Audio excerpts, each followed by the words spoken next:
Still under caution here at Indianapolis. Al Unser Jr. after a 13-minute and 58-second repair job to the radiator is back in the race. Here's a look at today's fastest laps presented by Centrum Performance. Eliseo Salazar is the fastest so far. That occurred on lap number 44 at 216.4 miles an hour. We see three drivers who have exceeded 216 here in the first 79 laps of the race. Well, Saturday International Soccer comes to ABC as Casey Kelly and a powerful U.S. team take on the South Africans in the first round of the U.S. Cup play. From RFK Stadium, it's the USA versus South Africa soccer at 4 o'clock Eastern Time on ABC. Let's go down to Leslie Goodell, who's with Lynn St. James. Lynn St. James just left the hospital. Lynn, you're all right. That's the good news. Can you talk about what happened?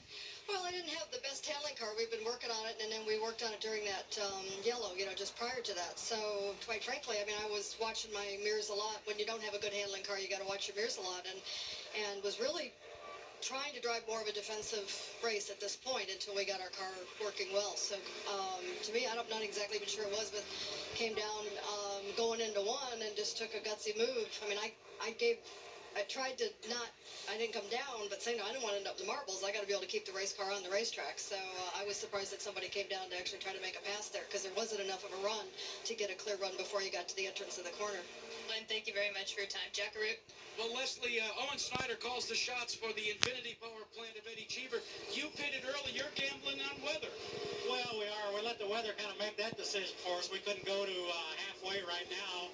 We had a yellow. Boy, yellows are hard to turn down. We made a couple changes on the car that would take a little longer on a green stop. So we wanted to go ahead and make a couple car changes, put a little more fuel in, get a bigger window up on everybody. We're looking at running Montoya down, so he's beating us a little bit on the fuel mileage, so that's what we're trying to do, is get caught up. Remember, 101 laps makes it official, and they're going to gamble a little bit, Vince, but they also made a Wickerville change.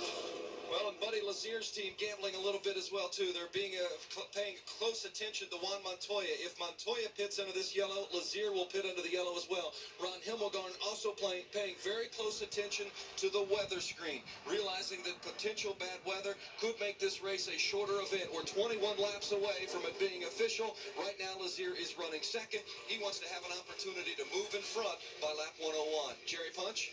And Jimmy Cott, you had a short event today. What happened to you? We came in for a pit stop, and as I started to leave, it was kind of dug a little bit in first gear, and it sounded a little funny, so I tried to catch second gear, and as soon as I let on the clutch, it just locked up the rear tires. I guess the motor had locked up. Said we've been losing a little bit of oil pressure. We're hoping it's maybe a filter or something, but this stuff happens. It's Indy. I mean, at least we can leave here with a race car and go on to Texas. Jimmy Cott, early exit here at Indianapolis. Bob Jenkins?